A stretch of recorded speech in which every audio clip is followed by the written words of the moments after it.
How's it going, everyone? It's Johnny Beard here with another video on our favourite topic, Final Fantasy VII Rebirth. Now, if you didn't know, I did a video, I can't remember now, about 18 months ago, about my opinions on Final Fantasy VII Rebirth's trailer that came out at the time. I made the video very quickly, the day after, I think, the trailer came out, and I've not got a big YouTube channel, I've not got a big following, and the video got a few thousand views and lots of negative comments, which was great.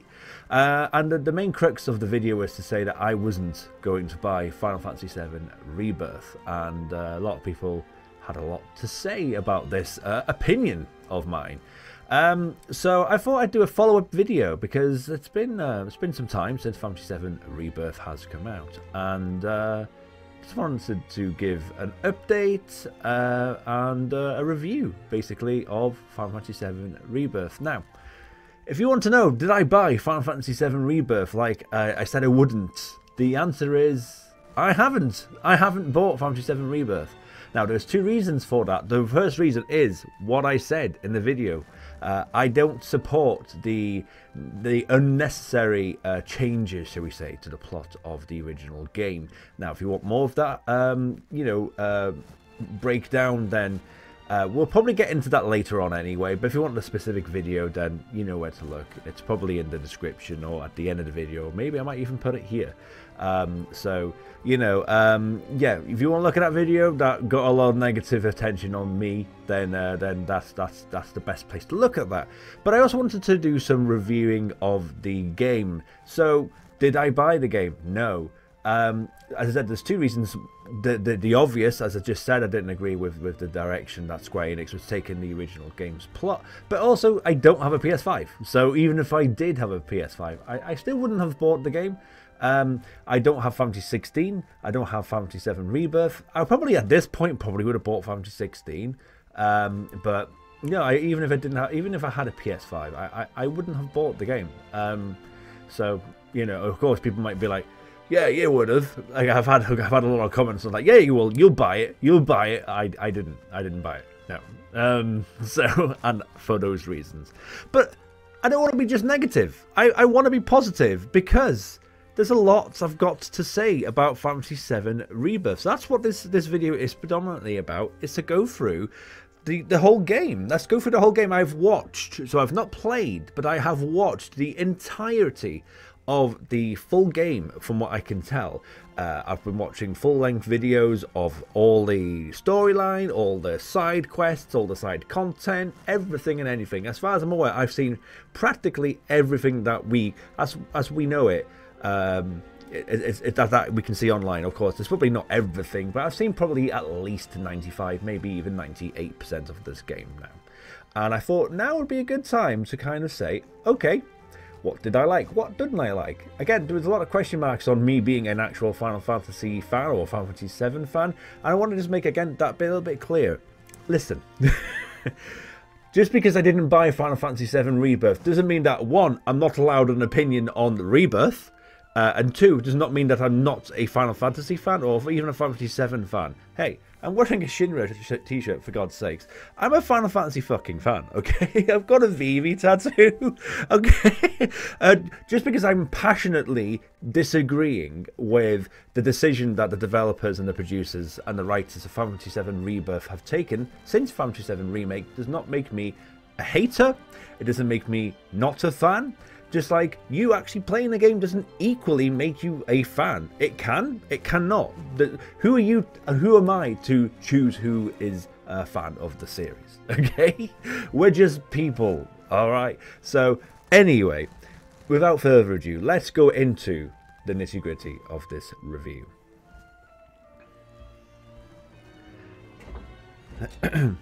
So, there was a lot of questions on whether or not Square Enix could make the world map of Final Fantasy VII into a proper, fully 4K, 8K, HD creation of a world map, and oh my good god, they do that. So as a lot of you may or may not know, the developers of Final Fantasy VII Rebirth took massive inspiration from Horizon Zero Dawn in terms of their approach to world map building, and boy does it show. They have made an absolutely beautiful world in Final Fantasy VII Rebirth. It is absolutely stunning. They have succeeded beyond any doubt or measure as far as I'm concerned. And in fact, for me, this is the first Final Fantasy that we have what could genuinely be a proper world map experience done like the old games. We've been pleading and begging Square Enix to be able to make anything remotely close to what those world maps used to look like on back into small polygons on the PS1 and maybe early PS2, but even early PS2 they didn't really do a very good job of that. This is the closest and in fact the best adaptation of a map I've seen in that style in over 20 years, that's for sure. And wow, it is stunning. Another thing I want to say is, generally speaking, as was with Final Fantasy VII Remake, the characters are so good in this game. They paid so much attention to their characters, their different flaws, their personality traits, the fleshing out of the original cast of Final Fantasy VII. They've done that again very, very well in Final Fantasy VII Rebirth. I absolutely love that. A lot of people are talking about the many mini games of Final Fantasy VII Rebirth, and I must say, from again everything that I had seen, everything that I had watched, they're so good. They're so varied. Are all of the games great? All of them S tier? No. Then again, what I really enjoyed probably would be different to what you enjoyed. So just having the eclectic variety of mini games was just amazing. They didn't necessarily need to go to that level of detail of making all these games, and they did it with so much love and conviction, and a huge GG's to Square Enix for doing that, because again they went almost over the top. There's a lot of questions, people kind of going, is there such things as too many mini games? I mean, this is as good a question as any. I don't think there is. Again, it's all optional content, right? You know, for the most part, most of these mini games are certainly optional. Maybe there might be one or two times where it's kind of forced into the story, but as soon as you get over it, it's out, it's done out of the way. And then anything else, like in terms of like doing a hard mode version of the game, the mini game, then yeah, that's up to you. You don't have to do it, right? So I think that therefore there's no such things as too many mini games, because you have the choice. So I thought that was so good.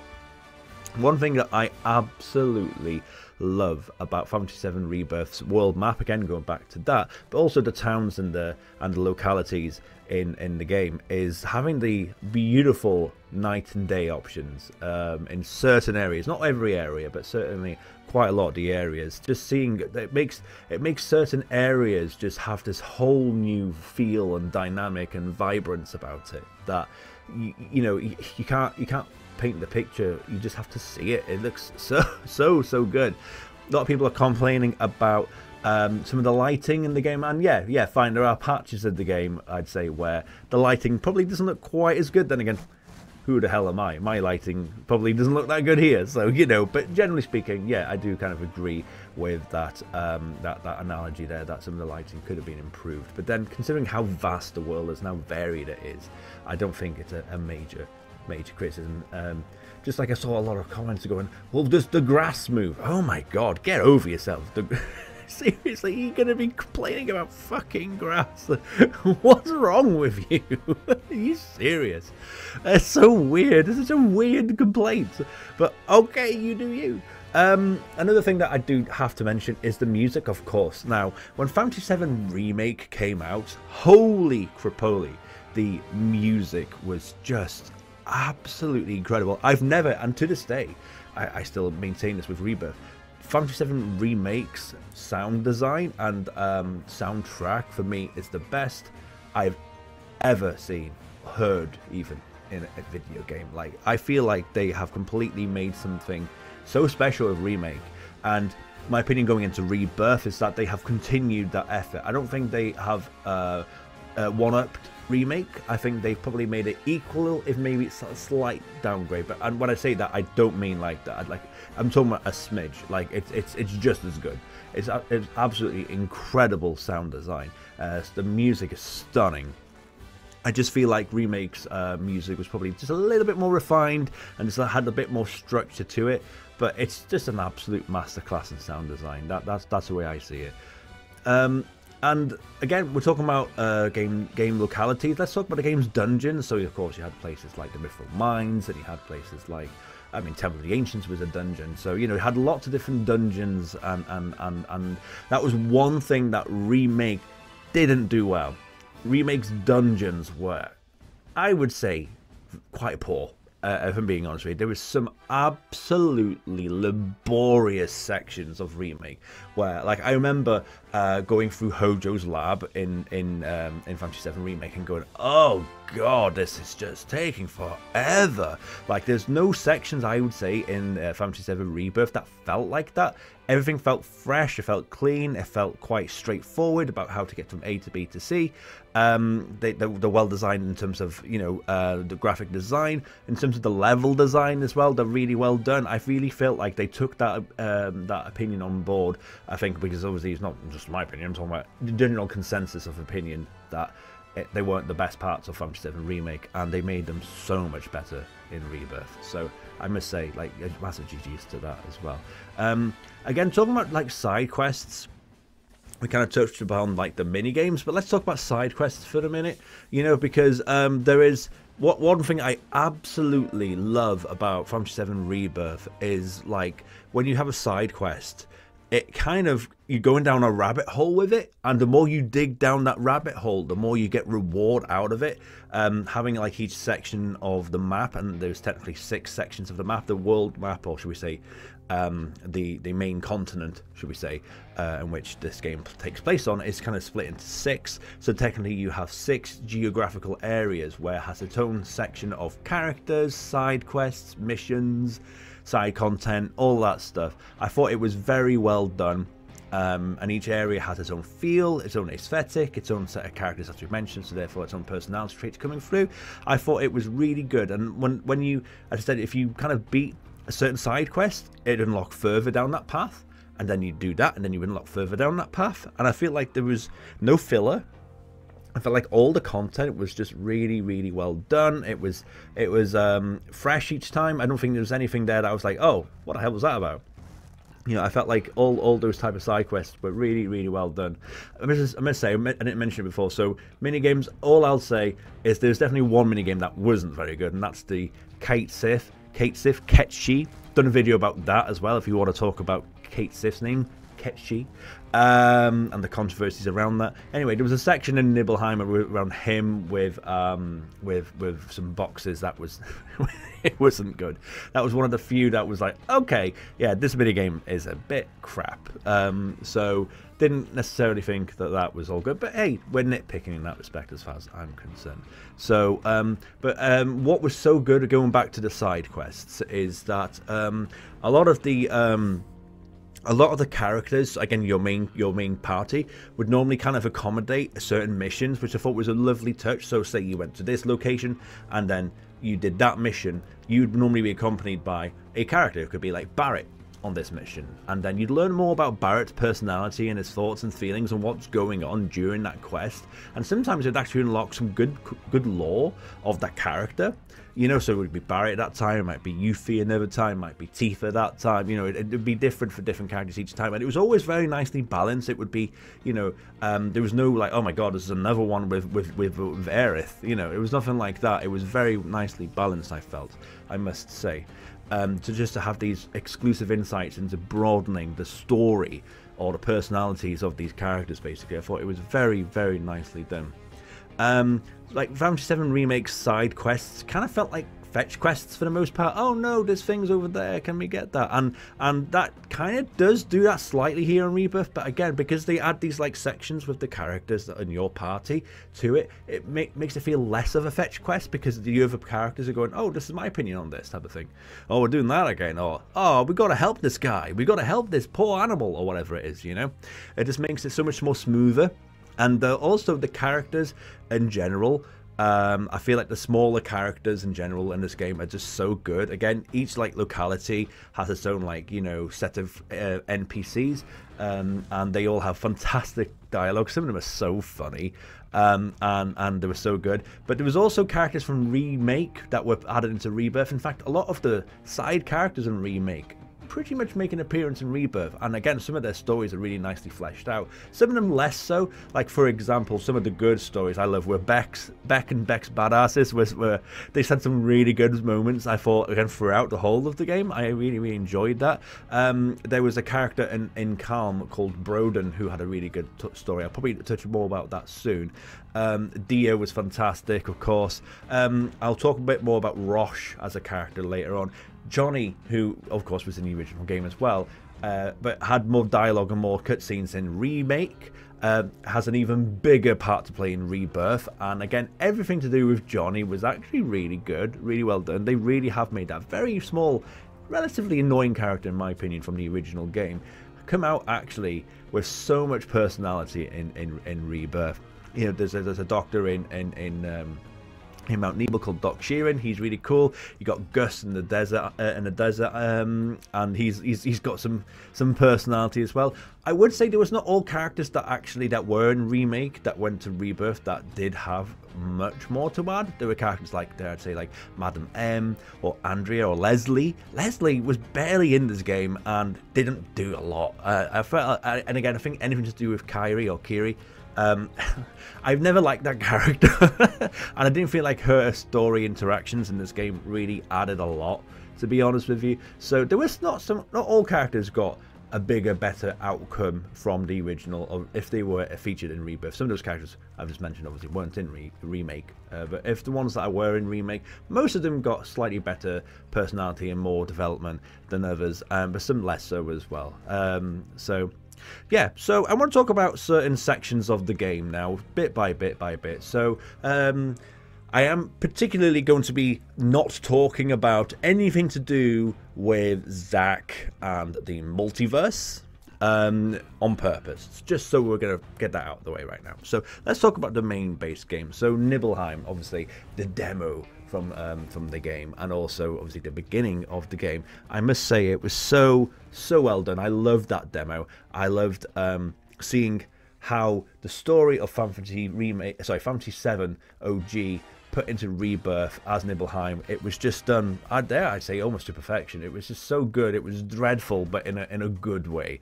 I felt it was just so spot on. I loved the section where Sephiroth does let loose and the fire and turns Nibelheim to dust and flames, and you know, crawling on the floor, and then how he kills the mayor. Again, the mayor's not like a character really in the original game. They added him in just for Sephiroth to kill him off, you know. So I thought that was just so well done. It was so good. I loved the whole Nibelheim section of the original, of the flashback scene. The whole pacing of the beginning, can I just say, was just sublime. I would say the first, like, because this game is, what, 120 to 140 hours maybe? I'd say the first, like, 20 hours of this game, if not maybe 40 hours of this game, was just, honestly, tremendous. Absolutely tremendous. The Nibelheim section was just fantastic. The Chocobo Ranch section was really nicely done as well. We learned more about Chocobo Sam, and we learned more about like some of the other characters on the ranch as well, and they were really well done and well developed. But I must say, backtracking slightly, Calm was just, wow. Calm was just an incredible section of this game. I thought it was just tremendous what they did with Calm. It was so much more expanded, so much more improved, and basically in nearly every single way, because Calm is pretty much a pit stop in the original game. They made it into a full town full of just so much personality that was just, it was just stunning. It was a bustling town, loads of little stories here and there, and Broden's story, the inn owner, was a great story. Again, obviously spoilers, but you know, Broden turning into one of the Black Road men fatefully at the end, towards the end of the game, was really sad, because you know, he had a really good story in the first part of this game. So it was sad to see that.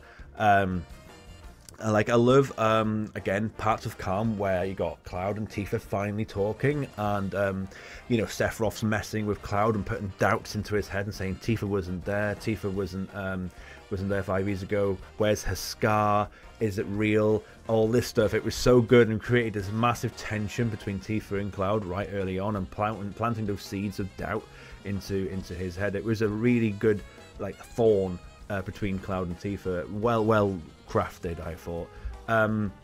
Yeah, the mines was a really well told story. Again, loving the little mini sections with Barrett clearing like the mithril and the rocks and stuff like that out of the way. The separation of the characters. Like, I thought when we got to the mithril mines, I was thinking, here we go, we're gonna have this really boring, laborious dungeon, and it really wasn't that way. As I said, all the dungeons in this game are really nicely nicely flown, I'd say. I must say, my favourite part of the whole game was Junon. Junon, for me, was just so well done. Everything. I couldn't put a foot wrong on anything they did with Junon. Everything was perfect and so much bigger and better than I ever anticipated it being, whether that be the undertown, the undercity, the you know, where all the slums, should we say, of Junon are. That whole section was really good. It was a lovely way to introduce Yuffie into the story and putting her into the party. You know, there was always that awkwardness about Cloud performing CPR on Priscilla in the original game, as he's performing CPR on a little girl. They just took that out completely and went, okay, we're going to do it with Yuffie instead, who was obviously a much older, you know, person in that respect. So I thought that was funny. That was good.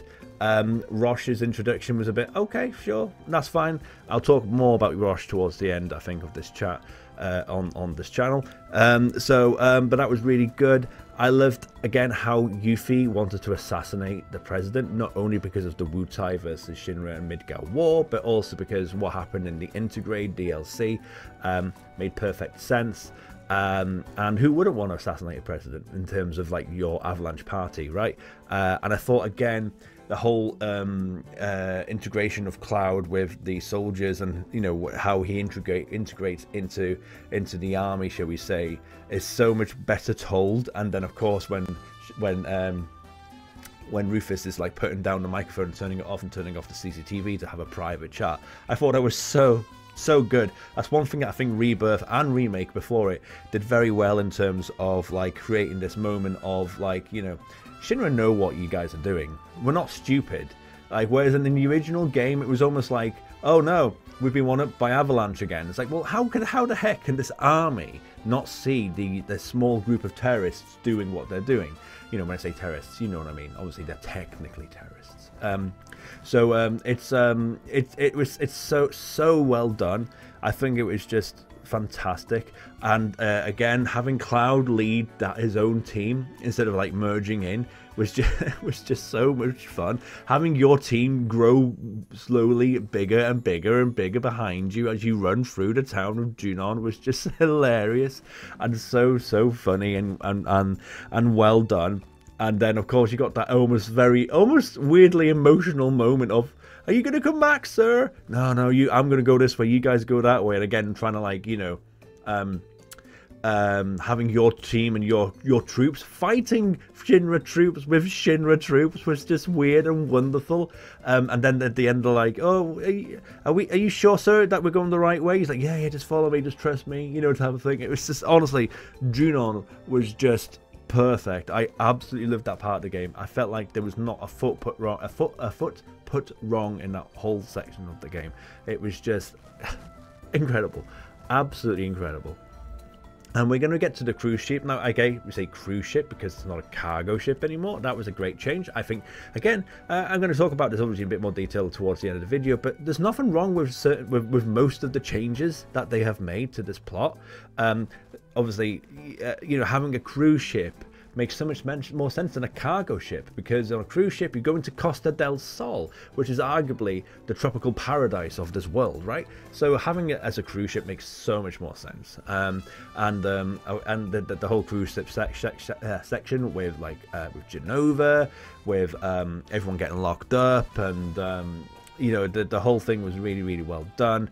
I love the use of Queen's Blood in this section of the game. And let's take this moment to talk about Queen's Blood as a side quest, because it's arguably the main side quest of the game, apart from maybe the Chocobo Racing. It's a very, very good card game.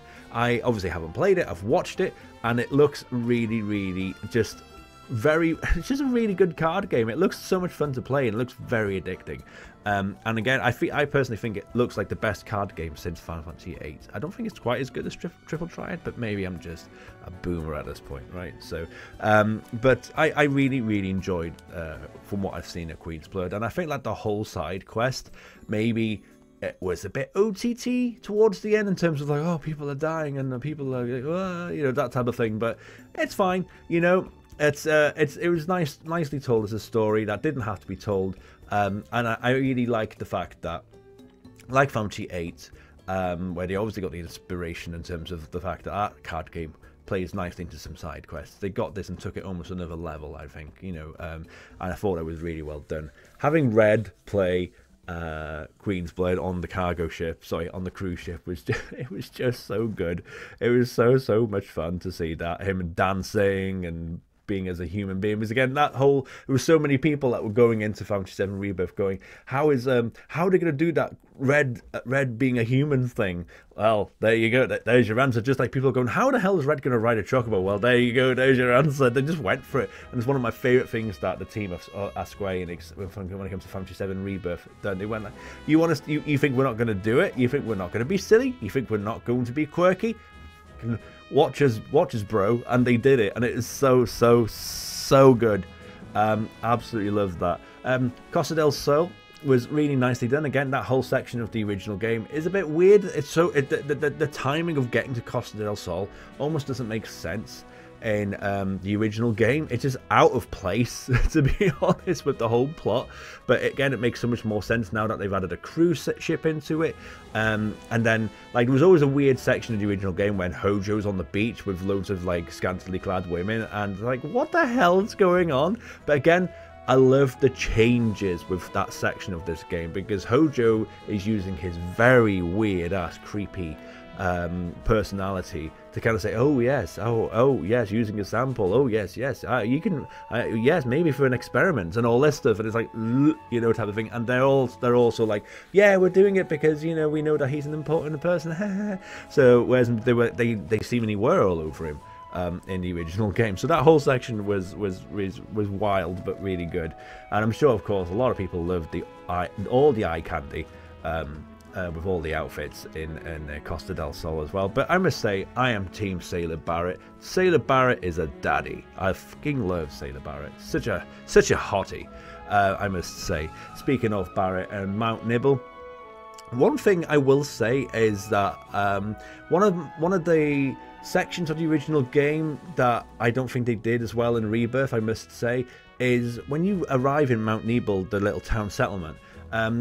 In the original game, they arrive and see Barrett, and they punch him in the face, and he just takes it, you know, because of course he feels so guilty about what he did in the game previously, you know, with the town settlement, with the reactor, etc. But they kind of took that section, and they kind of always mocked him and like poured drink over him and stuff like that. I feel like it just lacked that edge that the original game had. Like, why won't you show a guy getting punched in the face? What's wrong with that? Is this like a 12 or a 15 game?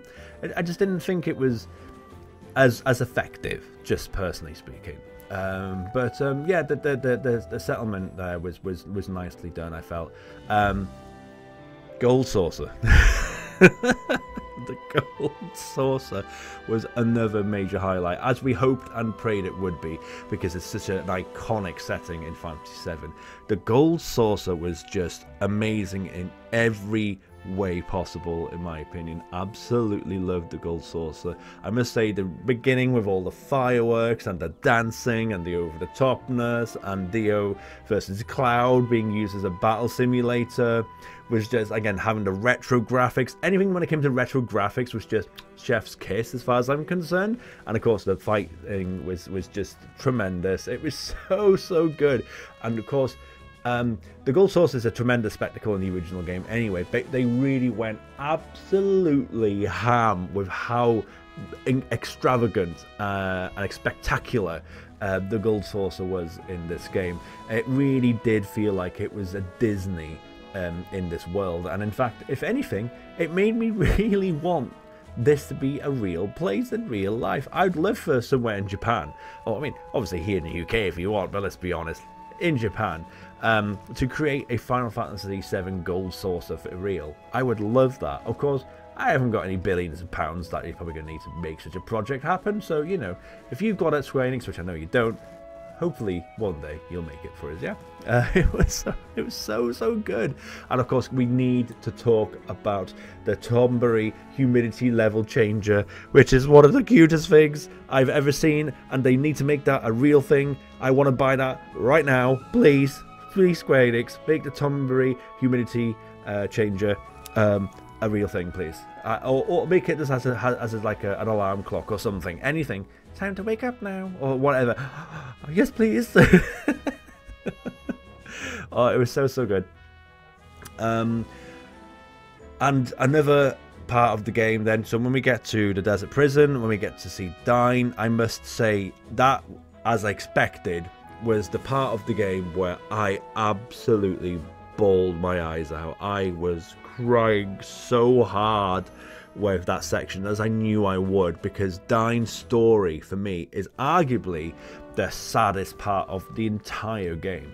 And I know a lot of people talk about Aerith and all that stuff, but for me this section hits hard. And as being a parent, being a father of 3, and of course growing up with that scene, not quite understanding it as well as they have as a teenager, and certainly as an adult and as a parent, it hits me harder and harder and harder every time I watch that original scene in Final Fantasy VII. So I knew that they needed to deal with that section of the game very delicately and with just, you know, with the conviction and the emotion it deserved. And holy crap, they did that. It was so sad. You felt so horribly sorry for Dyne, and he felt even more sorry for Barrett.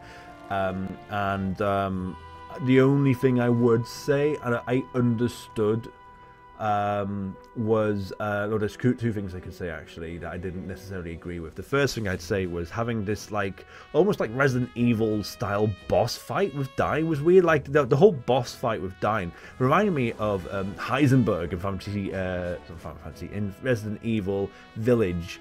Like metal like shit coming towards Dyne, and he's becoming this massive like thing. It's like, what the fuck are you doing to Dyne? It's a bit over the top. It was a bit weird. I didn't necessarily agree with that. I loved the isolation and the simpleness of the Barrett versus Dyne fight at the original game. Didn't think they need to go to that length with this, but they did. But yeah, more importantly, I didn't necessarily agree with, but I understood the need to change how Dyne dies in this game, because of the fact that in the original, spoilers of course, is that Dyne takes his own life in the original game, and I didn't think they wanted to present that in this game because it's a very sensitive topic. So they made it as so that he went out guns a-blazing against the Shinra instead, and I'm like, okay, I get it.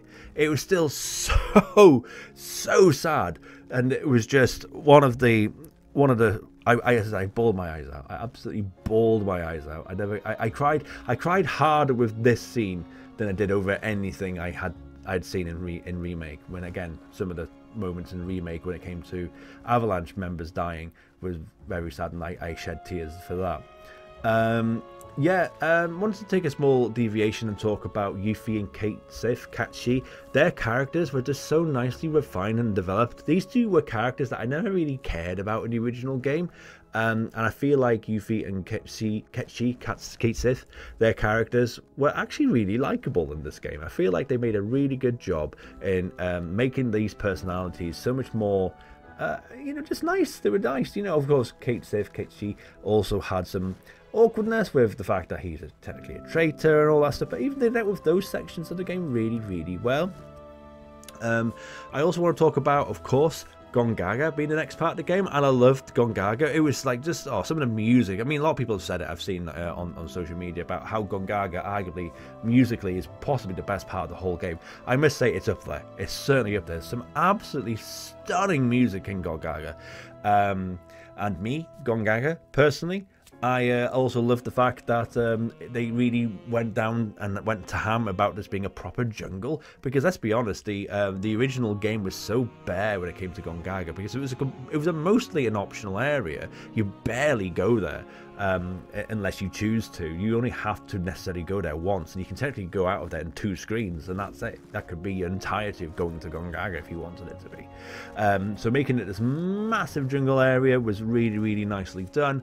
And I must say the inclusion of Cissnei as a character in Gongaga was, again, chef's kiss. Absolutely loved that. Like, that's the thing, right? This whole, I'm going to go into town obviously about the whole alternative universe thing towards the end of this video, but I must say, like, even if you strip that out, which of course I wanted them to, say they hypothetically even did that, and it still makes perfect sense to have Cissnei and Gongaga when it comes to the Crisis Core story. Like, it makes so much more sense. It's a fantastic nod to her role in Crisis Core to put her there and to be, you know, a protector of the town, overseeing, you know, Zack's death, in terms of looking after his parents and making sure that his village is well looked after, maintained. They're still doing a little bit on the side for the Turks, from what I can tell as well. The whole thing was just so good. So I thought that her character in this game was fantastic. I have nothing but positive things to say about it. And of course, she still kept her element of mystery really well as well. So, and after that, you get to Cosmo Canyon, and I do think Cosmo Canyon was a beautiful and magical place. I would say probably, I think by this point in the game, because everything prior to it was so good, I feel like maybe it was just a small step down in terms of what I was hoping and expecting, should I say. I feel like because they did so much other stuff prior to it so good, I think by the time I got to Cosmo Canyon, I was kind of, if anything, maybe slightly underwhelmed. But that's not to say that they did anything bad or wrong with Cosmo Canyon. I just think that because everything else was such a major step up, maybe it's because Cosmo Canyon in the OG game is so good anyway. It's one of the best parts of the original game. So maybe just the step up was like that, whereas like Junon was like that. You know what I mean? So I did think it was a really good, a beautiful part of the game. You know, I still enjoyed that. And one thing I always loved about Rebirth is Red's character, his personality, and again how he's got this deep voice, but he also has this silly, quirky side. I love the growling sections as well. You know, everything they did with Red's character was so good. I love this character development. But then, of course, you know, when he gets to Cosmo Canyon and he has his little baby voice, or should we say his youngster voice, and he's like, "Hello, everyone, it's me," type of thing. It's so good. I've heard some people going, "Why did they do that?" Like, if you paid any attention to the original game, it makes sense to have his character do that. And again, once in a while he'd put on his deep voice again, even after, like, again when he do the pirate treasure missions, or if he's out and about and talking to characters where he needs to be kind of in a more mature role, then he would put the character voice on, wouldn't he? So but it was so subtly well done. I'd say subtly, it actually was quite in your face, but in a good way. I'm saying it in a positive thing, I promise you. When it comes to Cosmo Canyon, of course, one thing I also really enjoyed and actually really agree with is the expansion of the Gi as a storyline plot. Like, you don't barely know anything about the Gi in the original game. You just know that it's this army that were attacking Red's ancestors, and of course trying to get to the surface to attack the town settlement. But you know, to have them it was stitching 2 plot lines together, where you have the Gi with the black materia, and then of course you've got the black materia connection with the white materia and the Ketra, etc. and then having the Gi take on the Cetra in history past was lovely stitching of two relatively thin plot points. I felt I thought so having these two thin plot points merged together was really a stroke of genius, I must say. I thought it was just an absolute stroke of genius. I really enjoyed that that the Gi want you to get the black materia to kind of save their suffering, shall we say, to relieve them of their suffering. It was great, you know. And of course we know that the black materia otherwise it's going to be used for even worse shit. So, you know, yeah. I felt like the Nibelheim section was okay. I was really looking forward to how they were going to present this Nibelheim in current day and time, because of course when you get to the section in the original game, all of the town is full of actors saying, what, we didn't have a fire, and it was a really weird, creepy, tense, send a cold shiver down your spine type of, oh, I don't feel good about this. Like having it as like a health center almost to helping the black-robed men didn't quite feel the same. I kind of understand why they did it, but I didn't necessarily agree with it. But it's fine. Nibelheim was a fine section of the game. I do feel like the second half of the game's locations weren't as good as the first halves. Just my opinion, of course. I didn't feel like it was the right move to change that personally, but I kind of get it. Of course, Vincent is perfect. Vincent is just Vincent, you know, nice bit of comic relief here and there, but mostly very serious, and then wanting to atone his mysterious sins, of course. And I must say, having him being used as a boss fight was just incredible. I absolutely loved the Goliath Beast boss fight, because again, anyone who doesn't know the original story and don't know much about Vincent, going, who's this creepy, mysterious guy? And then he's like fucking turning into a beast. Like, holy shit, he's badass, you know, type of thing. It's like, yeah, we fucking know, you know. So I thought that was really good. I absolutely loved it. I thought it was great. And of course, it makes up somewhat for the fact that we don't get to use Vincent or Sid in this game as characters, but I'm sure we will be doing that in the third game. So another thing I now want to finally talk about is Roche. Now, I wasn't a fan of Roche in Remake. I thought he was a really weird character added into this game that didn't have much, if any, purpose at all. He was just there to be annoying, to have these battle races with Cloud, be this really weird flamboyant character that didn't add anything to the plot. And of course, for the main part of Final Fantasy VII Rebirth, it's kind of the same. You see him in Junon, and he's a pain in the ass, and then you see him at the Colosseum. No, you don't. You see him in Junon, and no, you don't. That's it. You see him. Do you see him at the Colosseum? I can't remember. The game's so big. But anyway, you might see him one more time later on, but then you get to Nibelheim, and he's been injected with with sort of the virus and stuff like that by Hojo, and just seeing him turn into a black robe man before your very eyes was, for me, one of the most underrated parts of this game. I really thought, holy shit, when they did this part of the game, because that then made everything make so much more sense when it comes to his character, because that was the point, was he's now this weird, soulless Sephiroth puppet clone, you know, that has no personality, void of any interaction apart from and all this stuff. But what was he like 20 hours ago, or 40 hours ago, or the game before, the remake game before? He was just massive personality. Look at me, everyone, type of thing. Aren't I the speed demon? And all this stuff. And I thought, fucking hell. But you know, it makes so much more sense now why they wanted to put that character in this game, to have the payoff happen in Nibelheim when he turns into a black robe guy. You're like, oh my god, this is weird. And it was really good. I love that. It's one of the underbelly, underrated moments for the game, I think, I must say. Speaking of underbelly plot lines, the tensions between Wutai and Shinra and Midgar being used as a thin underbelly bubbling plot line, I think is just absolutely fantastic. They did a great job with that in Remake anyway, and then they've added to it in a big way with Rebirth. I think it all makes perfect sense, and it adds that you know, need, in my opinion, to really kind of focus on what Shinra's getting up to in the background of the story. This whole section of the game, Shinra is kind of second fiddle to Sephiroth and Jenova, let's be honest, and continues to kind of be for the third part of the game. But they're still an annoying nuisance and bad news, and you kind of want to know what the fuck they're doing. So it gives you, okay, well, they're going to be stoking up tensions with Wutai. They're going to be firing the Junon cannon, which again was a great move. Of course, they're like some of the soldiers, Wutai soldiers, are being murdered in Nibelheim. I thought that was really good. And then, of course, towards the end, there is basically the beginnings of what we can see as being potential starting of the war between Wutai and Midgar. At the end of Rebirth, going into the third part of the game, I thought was great. I think it really, really is a great move to include that, to be honest with you. Let's talk about Sid and let's talk about Rocket Town. So, of course, there's no Rocket Town in this game. They've removed it completely. Like, I wouldn't be surprised if they moved the location of Rocket Town to somewhere else completely.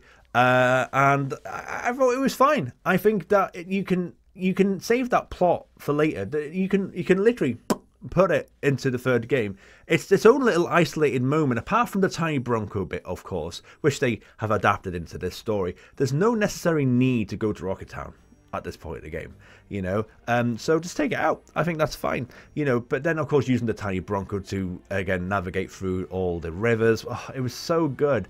I thought the whole map system was just so good, using chocobos of different abilities, you know, to climb walls or fly or glide. And again, the bouncing of the chocobos and Gongaga is fucking batshit crazy, and all that stuff. And then you get the buggy, which again, the buggy was so much fun. And then you get the Tiny Bronco, and I was like, oh my god, I can now traverse the different locations properly as a world map. Like, oh my god, this is the best world map system since the proper world maps of the Polygon era, the PS1 era, you know. And then you got Sid as a character. Now, we did see Sid in the trailers of this game, and we were kind of like, huh, they're really changing his character personality, or we're just getting an intentional misdirecting change of character, like simmering there in terms of like, is this going to be him or not, or are they just kind of making it have this weird narrative? No, they've really changed Sid's character in this game. They've made him have a lot of stronger connections to Aerith as a character, which I kind of think was kind of cool. Like, Sid knows Aerith's mum, which is kind of like, oh, okay, that's really cool. I like that. And, you know, what is going to be interesting, I think, is like, what are they going to do with Sid in Rocket Town and in the third part, right? We don't know. I suspect, personally, I'm just hypothetically guessing here, I can see them actually maybe having it be flashbacks of his old personality and now he's changed as a person, because it is really awkward dialogue being used in the Rocket Town section of the game. So they've completely like this take it out of the game completely, and then therefore starting from afresh now with this very positive, nice older gentleman, shall we say. I think it's really good. I don't think there's anything wrong with that. Then of course we go back to the Gold Saucer, and of course the Gold Saucer means really good, really fun sections, and I absolutely loved Dio versus Corneo. Like, again, it was so good that they've added more Don Corneo shit into this game, because again, one of the characters I think from the base game that needed more content was Don Corneo, and the fact that they're throwing more Corneo content at us is just, it's so good. Mark Hamill is always an amazing voice actor anyway, and he does Dio so well. And it also is a really good little like mocking of influencer culture and YouTube boxing almost. Like, I love the Dio versus Corneo type of posters and like swiping phones out of people's hands and shit, and I thought, like, this is so damn good. And of course, just again, speaking of Corneo content, I know it's side content, but can I just say, Cactuars and Tombreys with Corneo quips is just the best thing ever. Can I just say? It was so funny and so good. Of course, back to the main plot, you know, Kate Sith Ketchi not kidnapping Marlene obviously kind of makes sense for this weird timeline universe thing, because we don't know what the hell Marlene is or what she's doing in this timeline, or do we? I don't know. Anyway, so taking that out of the equation, because of plot reasons, but also because of awkward reasons in terms of Kate Sif's character. It does make him a much more conflicted character, because there was always this like almost dislike, if not hatred, of his character in the original game by people. But he's a really conflicted character. He really doesn't know what side he wants to bat for. He wants to bat for Avalanche, but he also wants to bat for Shinra and the people of Shinra. And having that conflict, really, taking the kidnapping moment was much better. He just takes the keystone and he gives it to the Turks. Okay, fine, that works, fine. And then it's actually very sad when they leave him, you know, and they're like, oh god, type of thing. So you really do get more emotional. The voice actor for Kate Sif Ketchi is just tremendous, can I just say, as well. And then, of course, you've got Final Fantasy VII having their own Final Fantasy VI opera scene moment. Like, everyone talks about the opera scene in Final Fantasy VI being one of the best and most iconic moments in Final Fantasy history. We haven't really had a moment like that in a baseline Final Fantasy game in quite some time, if not since. And having Final Fantasy VII Rebirth have this fantastic Aerith song and performance was just... oh, it got me. I nearly cried another time. I only cried once during the game, by the way, but I almost cried then. It was like, oh god, that's so sad. And again, it's really, really nicely done, because, of course, we know what's coming up, obviously, with Aerith not long from now. So it's, or do we? Anyway, we'll get to that. In terms of that moment, it really does feel like okay, right, this is ominous, but also really sad and emotional and beautiful as well. So it was a great moment. And of course, the play itself was just great. Oh, and again, oh my god, Barrett. By the way, I am a straight guy. I'm married with a lovely lady, but Barrett, oh my god, Sailor Barrett, or we got evil demon horned Barrett daddy, oh my god. Anyway, the characters, the costumes, the mini game, the play section was just over the top but brilliant. I loved it, absolutely loved that section. Again, talking about Jessie in the Gold Saucer being used in the CGI moments of the play, and then of course having her picture on the wall was such a lovely touch, a beautiful touch. I also like, again, talking about the Avalanche team of Remake, having Wedge being talked about in the desert was also kind of like, you know, that's really sad. And then of course we've got Biggs. Well, we'll talk about that maybe a bit later on. Yeah, let's talk about Temple of the Ancients next though. So again, the idea to move Temple of the Ancients north, fine, I totally get it. It does make sense. It is a bit weird that the temple is kind of like south and a bit east, and then having the City of the Ancients up north. Like, it didn't kind of make sense in the base game, so moving it and putting it north is fine. Again, it makes the game flow a lot better, and I don't think anyone really is going to be like, you can't do that, that makes no sense. Like, I perfectly think it makes sense. I don't think there's anything wrong with that at all. And I do think the actual Temple of the Ancient section, again, was very good. It was an absolute maze of wonders, and you know, having the race for the black materia. You got the Turks down one end, you've got, you know, Avalanche down the other side, and of course, where the fuck's Sephiroth, you know, type of thing. It's like, oh god, this is adrenaline pumping, and it's also weird and seeing like Shinra soldiers like struggle with the locality and the environment. There's a soldier dying, type of thing, down this like MC Escher type of world. It's so funny but so good. One scene I didn't think they did very well, if I'm honest, is Sang's death. Of course, he's not dead, but that moment in the original game for me is again one of my favorite parts of the base game. Like, I feel like having that, so let me explain. The original scene with your characters kind of looking into this like almost like crystal ball, should we say, and not being able to be in the same room as Sephiroth and Sang, and seeing Sephiroth toying with Sang. Sang's like, oh god, Sephiroth's here, I'm on my own, what am I gonna do? Talking to Sephiroth, and Sephiroth's just talking kind of like almost nonsense, or again talking in riddles, shall we say, and like he doesn't kill Sang straight away. He takes his sweet time, like a cat with a mouse type of thing. Oh yeah, I'm just gonna play with you a bit. I'm just gonna see how you react. Just talk to you a bit. Kind of say some weird shit, almost like the Joker, almost in that respect. And just see how it goes. And then out of nowhere, then he kills them. You know, that scene is so cold, so dark, so brooding. It's so gives me just it makes me feel uncomfortable, right? And then for just to kind of have Sang and the Sang have his moment of he's getting killed by Sephiroth. What the fuck? Like, it was so quick. It lacked so much of the impact of the original scene, and for me, it was not done properly at all. And I just feel like it should have been done with more care. I feel like that section was not as well done, to be honest with you. I suppose it does make more sense because the party is kind of with Sang, whereas in the kind of the device being that they can't even get to Sang in the original part of that game. But again, what I love as well about the original scene is then Sephiroth comes down like from like the wave of like almost like it's like a live stream, or I don't know, some kind of magical power. He's almost like bathing in the waves almost of the Temple of the Ancients powers. It's none of that's in this game. For me, it's one of the best parts of the original game. It didn't get right for me in this part, in my opinion. So, you know, you can obviously, you know, you may or may not disagree with that.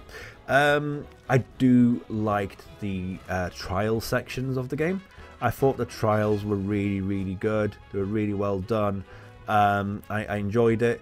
I think that, you know, it was additional content, technically, that was from the base game, or at least parts of the stories that were not really being told, but having an opportunity to tell them in this moment was really good. Like, again, particularly Barret and Aerith's trials really were proper tearjerkers. I didn't cry. I came close. Barret's scene with his wife, again, you never met Barret's wife, Myrna, is it? You never meet Barret's wife, and you get to see her for the first time, and that's really nice. But it's also like, oh no, she's about to go, you know, type of thing. So that's really sad. And again, of course, Aerith as a little girl going through the slums, getting knocked over by drunk slum people, and getting no help from any adults until she meets her new mum. You know, that's sad. That's really sad. And of course, you know, yeah, it was just a beautifully told section of the game, and using them into trials was a great plot mechanic, I felt. Of course, we haven't really talked about the slow decline of Cloud for a while, and I do feel like, just generally speaking, that whole thing is great. I love how slowly as time goes on, he is slowly losing his mind. It's something that's so much more prominent in Rebirth than it was in the base game. Like, you know it's happening in the base game, but because these are small polygon characters and you got dialogue, it's not as well told. I think Rebirth do it very, very well. Like, I love that sometimes Cloud just turns and basically starts like killing Shinra guards in Gongaga, for instance, like Sephiroth. Like, he's just no mercy slaughtering people, and everyone's like, and the other characters are like, what the hell's going on, type of thing. I think it's so well done. And again, towards the end, he's like, his haste for the black materia is almost like Gollum, like, isn't it? I need the black materia, give it to me, type of thing. It's like, oh, it's just so well told. It's so good. And as he's gravitating closer and closer to Doom, shall we say, you know. One thing in general, of course, that I also want to talk about is weapons. Like, the whole idea of having weapons in certain localities kind of makes sense, especially with the huge materia, which I believe will be a stronger plot point in the third game. I kind of feel like they didn't need to have that here, but I kind of understood why.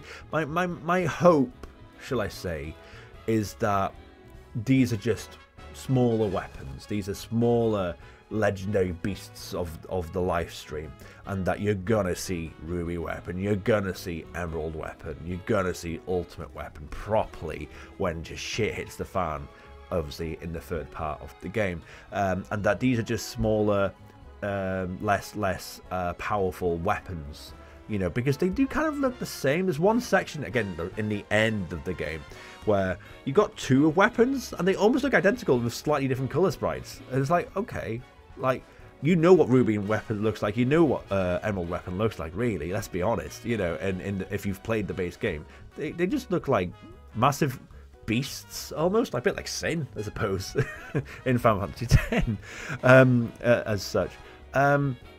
But yeah, hopefully that's what they're doing. Hopefully we're going to get those proper weapons in the next game. So, I also want to take this moment to talk about Gilgamesh. So, I must say I love Gilgamesh in any Final Fantasy game is great. Let's be honest.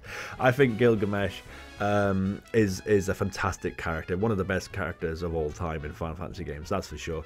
And I suppose if we're doing this multi-universe world thing, which I don't clearly agree with, if you're gonna do that, then why the devil not put Gilgamesh in there? Why not? It makes so much sense with the interdimensional rift plots of Final Fantasy V to just go, oh, throw Gilgamesh in there if there's multiple timelines, right? So if you're gonna do it, if you're gonna do that, I don't think needed plotline, then if you're gonna do it, go ham with it and put in Gilgamesh. Fine, absolutely fine.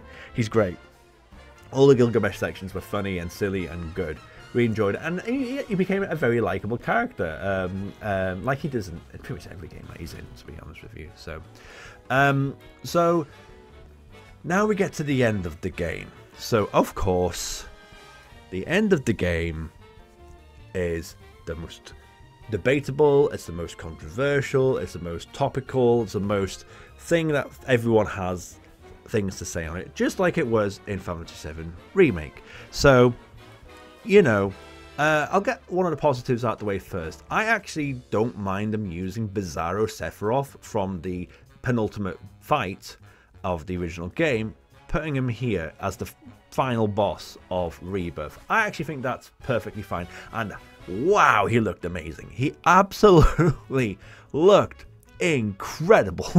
He looked so good.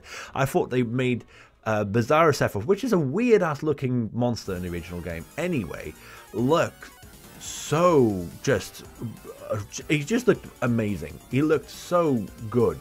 I thought Bizarro Sephiroth was just chef's kiss. I know he has a different name obviously in this. Again, the Jenova fights were fine. I do feel like the Jenova fights kind of lose steam as time goes on. I feel like the first Jenova fight from the final part of Final Fantasy VII Remake was really good. And I just feel like the Rebirth fights have not been as good. But then you get to that point really in the OG game anyway, where Jenova fights lose edge as time goes on anyway. So, you know, it's what it is. And then, okay, so then, okay, obviously major massive spoilers now, obviously. So when I was watching the Aerith death scene, I was like, okay, here we go. And then they kind of obviously insinuate that Sephiroth is going to pierce through Aerith, but he doesn't, but then she dies anyway.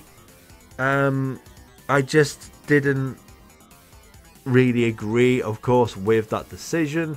It almost feels like they're afraid to show like that type of brutality, but then you got moments of like, oh god, when he got like Barrett with his stump of an arm in the Temple of the Ancients trial scene, you know. So they seem to be really hit and miss when it comes to this type of detail in this game, and like that's such an iconic moment. I'm not saying I want to see Aerith's stomach being poked with a sword. I'm not like that, but it's an iconic moment. It needs to be shown, and I just feel like they were so afraid to pull that trigger and show it, you know. And of course you got like the whole, well, it didn't happen but it happened anyway plot, and I get that plot. I don't agree with the plot, but I get the plot because that's the type of plot we're dealing with here, you know. And then of course it just gets like more and more like, what the fuck, and then you got Zack and Cloud fighting together, and you're like, what the hell's this? And it's like Zack and Cloud versus Sephiroth and the end of the world type of multiverse area. I don't fucking know. I'm like, what are they doing? Cloud and Sephiroth then have their own fight, and that's fine, you know. And then Cloud and Aerith, a revived Aerith is then fighting Sephiroth, and it's just so unnecessary and stupid. And look, let's get something clear. Now we're getting to this part of the game, right? Look, for me, the Whispers side story, or Defying Fate story, or the multiverse story, for me, just doesn't need to be done. It's just my opinion. And the question I have for those who are like, yeah, well, I disagree with you, JB, that's fine. Like, I get that, and that's absolutely fine. If you disagree, that's fine. My argument or debate towards that is this actually adding anything to this story? Is it adding anything? For me, the answer is no. If anything, it's hindering the story. Like I've got no issues with them making plot changes. Like, they've moved Temple of the Ancients. They've changed the cargo ship into a cruise ship. They've added, you know, sections that make sense. They've added new characters in, or they've changed certain character traits, like Sid's got a different personality. Makes sense. I've got no issues with them adding stuff. You know, there's nothing wrong with, you know, adding stuff to enhance the experience. Like, again, the Gi, the Black Materia, etc. That storyline makes perfect sense. Moving Rocket Town out of the game, the Tiny Bronx. There's nothing wrong with them making the changes that they're making. In fact, I actually agree with 90% of the changes, but that big 10% of the changes feels like a tumor that's attached and bolted onto the side of this beautiful game. That's what it feels like to me, and it sounds maybe quite dramatic for some people, but I genuinely feel like that's what it is. It feels like this massive fucking tumor of a plot device that makes no sense, doesn't add any value to the story at all, and I'd be fine with it if it did add value. But what value is it adding? And the thing is, right, that question and that debate and that controversial video that I apparently did 18 months ago, but I also had these opinions 4 years ago when Remake came out and I finished the game. I've not been a fan of this for a long time. I'm not jumping on any bandwagon or anything like that. You know, this has been my opinion since, you look back, I've done it again, another review of Final Fantasy VII Remake from 4 years ago. Check that out if you want, if you don't believe me. This has been my opinion for a long time. And again, a lot of people feel this way. Not a majority, it seems, but a strong minority of fans don't feel like this is needed. And you've got to respect that opinion. If you disagree with it, that's fine. But you've got to respect that a strong minority of people don't agree that this is happening. You know? And the thing is, back 4 years ago, when we had this plot device put into with the Whispers and the Defying of Fate and all that stuff, we didn't know where they were going to take this story 4 years later. And the thing is, now we're at a point now where we are 2/3 of the way through this story. We've got one more part to come, and what weight is it adding? Because now we're at a point now in the story of this game where we can start making strong opinions and decisions on if it was worth it. And for me, it's not been. Unless something dramatically changes in the third part of this game, at the end of the game perhaps, I don't know, where you go, oh, right, now it makes sense. Now these are the reasons why they've been making all these weird ass decisions with multi-universes and all this shit. I actually quite like that now, and it's made this whole story so much more bigger and better than the original game. Then that's the only time I can see where my opinion and the small minority of people, or the small, this large minority of people would change. I don't think that's going to happen. I honestly, genuinely don't think that's going to be something that will happen. I don't see a scenario where that opinion will come out of me. And I will make a video, I'm sure, in a few years' time, and I'll let you know what that's going to be. But for now, we are 2/3 of the way, and we're still having this plot device, this plot addition to the original base game put in about Defying Fate, multi-universes, and what are we getting out of it? What has it enhanced? What's come out of it? What has it actually improved? It hasn't done anything. It's made certain parts of the game worse, like the whole Aerith death scene worse, in my opinion. You know, the whole weird ass now ghost of Aerith or spirit of Aerith type of plot is going to be very weird and confusing, and I don't understand where they're going to take that. But fine, we'll find out in a few years' time. That's fine. Let's see where your grand idea is going to go. You know, I don't agree with it though. You know, the only other thing I can really add to that is Zack. You know, so you know, That's the one thing I can say. So if the answer to my question could be, what are we getting out of this that is improving or enhancing or making it better or bigger or different or whatever in a positive way, is we're getting more Zack. We're getting more Zack Fair, who is a very much a beloved character of this universe, and that's fine. I understand Zack fans, I get it. He's a cool character. I like him. I got nothing wrong with Zack. But what people fail to perhaps consider is that this isn't Zack's story. This is Cloud's story. This is a bit of Aerith, obviously Tifa, Barret, and all that stuff, but predominantly it's Cloud's story that he's telling, incorrectly at times, as we know. But so adding Zack to this equation doesn't really make sense. The best way I can describe it is like almost like The Hobbit and The Lord of the Rings, right? Can you imagine a world where J.R.R. Tolkien added more Bilbo into The Lord of the Rings? Well, we want him. He's a great character. We want more Bilbo. Loads of Bilbo. Bilbo's just going to go to Mordor too. Yeah.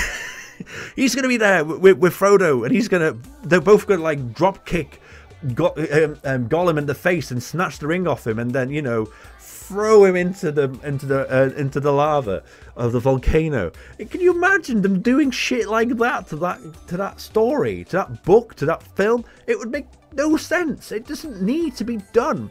But Bilbo's a lovely character. He is, exactly. Zack's a great character, but having him defy his own fate, to add him more into this game, it almost feels like it's shunted on. It feels like it's just padded on, it's botched on. It's like that tumor that is adding no value to this game. Like, they've put him on the poster, they've put him in a lot of the marketing materials, and for what? If anything, he doesn't actually have loads of parts in this game, but the parts of the game, and they're alright, but they're not really adding anything to the plot. There's no part of this plot that has been amplified in a positive way by having a multiverse, in my opinion. That's just my opinion, obviously, and I just feel like that's the issue I have with it, you know. So, you know, there's nothing wrong with adding content and lore to this game if it enhances the game, but this just doesn't do it, you know. So we come to the end of the video, and this has been a lot longer than I thought it would be, but I knew it was going to be long because I wanted to cover everything. What are my final conclusions on this game? So I've spoken openly and broadly about all the positives I have for this game and quite a few of the negatives that I have. But overall, if you want my actual humble opinion on Final Fantasy VII Rebirth, believe it or not, it is actually a very positive one.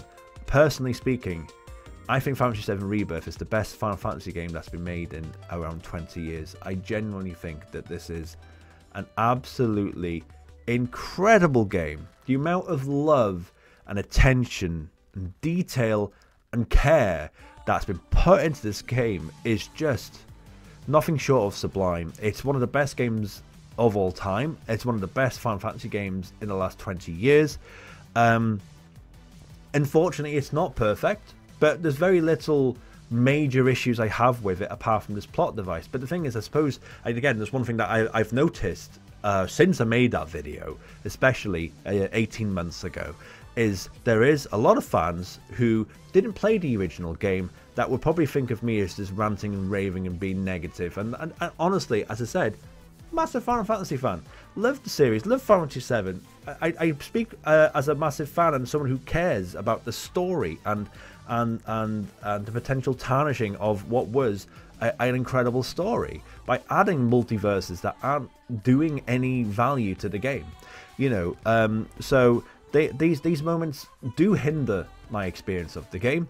But when I say that, overall, as someone who has watched practically nearly every single bit of detail in this whole game, over 120 to 140 hours or something like that of content that I've been watching, because obviously I've not played the game, I think it's nothing short of incredible. What I think generally about this game is Final Fantasy VII Remake, again, was a very good game with a frustrating ending, I kind of feel like that's kind of how this game is for the most part. I feel like basically Final Fantasy VII Remake was a very good game. This is a great game. And everything that was really, really good about Final Fantasy VII Remake is really, really good about Final Fantasy VII Rebirth. And what is really frustrating about Final Fantasy VII Remake is doubly as frustrating in Rebirth. You know, but it's amplified, it's magnified in every single way, shape or form. You know, I feel like, you know, the amount of times that I was like crying or emotional or going, wow, this is incredible. You know, there's again moments like in Calm, moments in Junon, Dine's story, which I saw my absolute eyes out, Gold Saucer, you know, so many amazing moments. You know, they were so well told, greatly produced, full of just honestly some of the most memorable parts of the original game, which were so good in the first place, being retold in just the most beautiful way. I absolutely loved it, which again makes the whole thing much more frustrating, that this whole padded section that doesn't make any sense or add any value to the game, in my opinion, has been added on. You know, so my original review of Final Fantasy VII Remake, I gave it like I think 4.25 stars. I'm probably going to re-review Final Fantasy VII Remake and probably give it like a 4-star review, but this is like a 4.5-star game in my opinion. This is like a 9 out of 10 experience. It's so good. Is it perfect? No. I know there's some people giving it perfect scores and or very close to perfect. For me, this is like a 9 out of 10 game. This is a brilliant Final Fantasy game. The best Final Fantasy game in my opinion since, like, I don't know, 10. You know, and again, I know that's probably going to get some people going, well, 10 is not that good, or 12 or 13 or 15 or 16 or blah, blah, blah. My opinion, obviously, is that Final Fantasy X was the last great Final Fantasy game. Again, if you want another opinion, I think Final Fantasy 13 is underrated. I don't think it's a great game, but I think it's a very good game. But I feel like this is better. I feel like this is better than 6. I've not played or seen much of 16, so I cannot comment on that at all. I've avoided everything 16 related, so I can play it finally when I get my PS5. Hopefully this year or next year. But I played for 15. I thought it was okay. I've not played the MMO, so I can't comment on 14 and 11. 13 I thought was really good. 12 I thought was okay. 10 is fantastic. I'd say this is probably I don't know if I'd say it's on par with 10. Maybe in a few years we'll find out, but right now I wouldn't know if I can quite put it that far yet. But it's definitely up there. Best Final Fantasy game released in the last 20 years, in my opinion. So yeah, what are your thoughts? What do you think? What did I get wrong? Why are you going to dislike this video? Are you going to give it a thumbs up maybe instead? You know, in the end, let's just summarize, to kind of state at the end here, like I kind of did at the beginning of this video. Listen, I'm a massive Final Fantasy fan. I love this game. I love this universe, the one solo individual universe of Final Fantasy VII. And that's why I have this opinion, this passion, this idea to do a YouTube video to explain my thoughts and feelings. I'm not some big hotshot YouTuber. I'm a relatively small streamer on Twitch, and with an even smaller following on YouTube.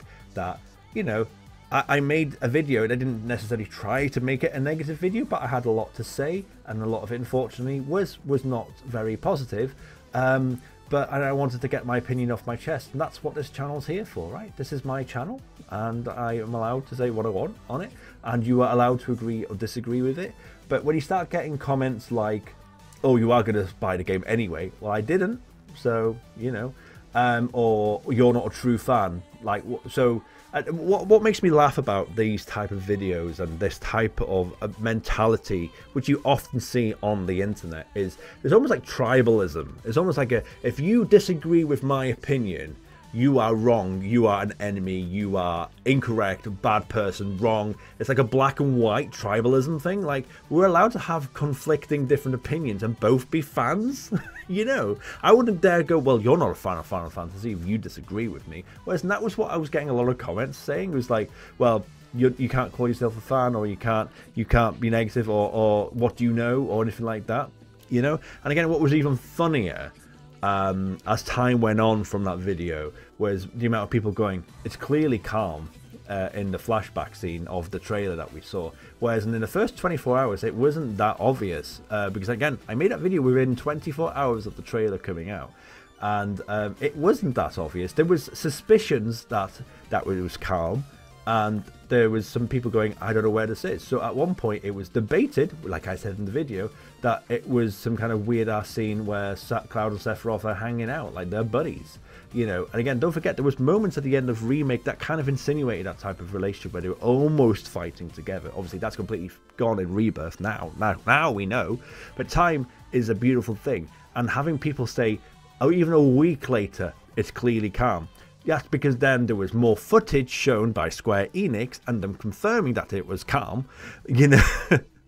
You know what I mean? And when I say Calm, by the way, I'm talking about the Calm flashback. I'm talking about Nibelheim as the staple area. Sorry, that's probably confusing now. I'm sure I'll get more comments saying it's that type of thing. I meant whatever I just said about Calm, I mean about Nibelheim as a flashback. So, anyway, this has been very interesting, very long, much longer than I thought it would be. And I hope you guys have enjoyed the video. If you didn't, I apologize. But, you know, let us know what you think. If you do like what I've said, and if you like the vibes that I bring, then, you know, check us out on Twitch, or on YouTube. I do my streams on YouTube live as well nowadays as well, which is great. You know, talk to me about Final Fantasy, talk to me about other games as well. I'm always down for a chat. And give the video a like, give us a subscribe, you know, check us out on Twitch. And of course, if you didn't like the video, please be constructive. Please be, you know, if you agree to disagree, that is totally fine. Totally fine. But just don't be a dick about it, is what I'm trying to say, you know? So, anyway, I've waffled on for way longer than I anticipated. Have a lovely time. Much love to everyone. Take care. Goodbye.